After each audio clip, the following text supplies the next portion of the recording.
ორი ყველაზე ტიტულოვანი გუნდი. საქართველოს ეროვნული ლიგის ორი ყველაზე მედგზის ჩემპიონი 19 გზის დინამო თბილისი.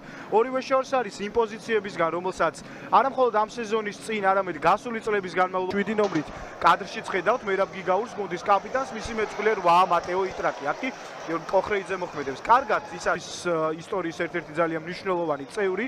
მოთამაშე, რომელსაც ევროპის ჩემპიონატზეც ითამაშა. რაც შეეხება თავარ გუნდებს, რანგით ყველაზე მაღალ ლიგაში, ეს იყო სამტრედია და ახლა დაბრუნდა იმ გუნდში, რომელსაც მენობისთვის წინა სეზონებში ეს არ გამოვიდა, თუმცა ორჯერ გუნდმა ევროტურნირებზე ითამაშა, ჩაწოდეს სპეციალის ბევრი და საინტერესო სამუშაო ელოდება წინ სეზონის განმავლობაში. ეს კი კოხრეიძე მისი კარში დარტყმა და ნახევარი სრულად შეივსო სტადიონის ტევადობის ნახევარი, ჩაწოდება საჯარიმოში დარტყმა კარის მიმართულებით და 1-0. ყველაფერი რიგზეა და ის შეხვედრას გააგრძელებს საბოლოო აქტიური სტარტით ისარგებლა ტორპედომ და შეძლო ანგარიშის გახსნა.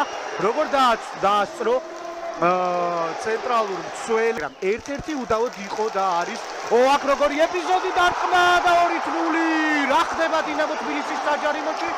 სრული ქაოსი და თავიანთ გულშემატკივრებთან ჯუნგლები, მათი სახელწოდება აი ამ ფან-კლუბის და ისინი ახლა ერთად ზეიმობენ. ხედავთ კოხრეიძე აიყვანეს ტრიბუნაზე და ყაფეხი და ვერ შეძლო პასის ზუსტად გაკეთება და შემდეგ მიუვიდა ბურთიკო კვირკველიას თვის მერვე შეხვედრაში. ეს არის პირველი გოლი, რომელიც მან დებიუტო გოლი ტორპედოს მაისურით. აი რაც შეეხება წინა სეზონს, რომელიც მან დინამო თბილისში გაატარა, მის აქტივში იყო ერთადერთი გატანილი გოლი, ერთი გოლი დინამოს მაისურით, ერთი ტორპედოს. რას აკეთებს გიორგი კოხრეიძე? თამაშობს საოცრად ამ ეპიზოდს. იმ რაღაც პირველმა შოკურმა ეპიზოდმა გადაიარა, რაც ალბათ ატმოსფეროს და მეტოქელი მივამატოთ, თუმცა ამ შეტევის მერე ვქნათ ეს ყველაფერი, იმიტომ რომ შანსი ჰქონდა დინამოს და ვერ გამოიყენეს. ახლა შანსი აქვს ქუთაისის ტორპედოს. კოხრეიძე პასი ფელიპე პირესზე, 1-1-ზე ამეკარის პირისპირ დაარტყა და ჰქონდა ტორპედოს. როგორი დინამიური თამაში გვაქვს. საერთოდ არ ჩერდებიან გუნდები, არ ჩერდება.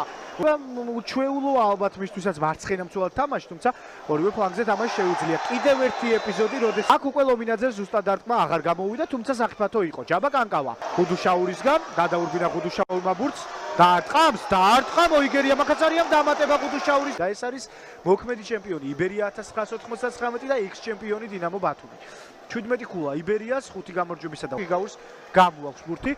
ხვადაგიანი ამ ხრივაც გამორჩეული ფეხბურთელია, იგი იმ კატეგორიის ცენტრალური მცველია, რომელსაც ფლანგზე თერთი არაფერი მოედის საფარი იდეალურ მდგომარეობაშია და ამ ხრივ არაფერი პრობლემა არ ემუქრება დღევანდელ შეხვედრას. აბა გიორგი კოხრეიძე ცენტრისკენ შემოიწია, შეუძლია დარტყმას პუნქტიცვლება ამ შეხვედრაში დინამო თბილისისთვის და პირველი ასეთ სიმბოლურია ქუთაისის ტორპედოსთვის. გიორგი კოხრეიძე ამ მომენტისთვის ჩემი აზრით მატჩის საუკეთესო ფეხბურთელი გადის მოედნიდან და გამოდის ცოტნე ფაცაცია პოზიციური ცვლილება, შემტევი ნახევარმცველი ჩაერთვება თამაშში და ასე და ამგვარად ცდილობა დაისვენებს კოხრეიძე, მიიღებს აპლოდისმენტებს ტიმალურად გარისკავს ტორპედო მეტად შეეცდება თავის დაცვას და მაქსიმალურად ანგარიშის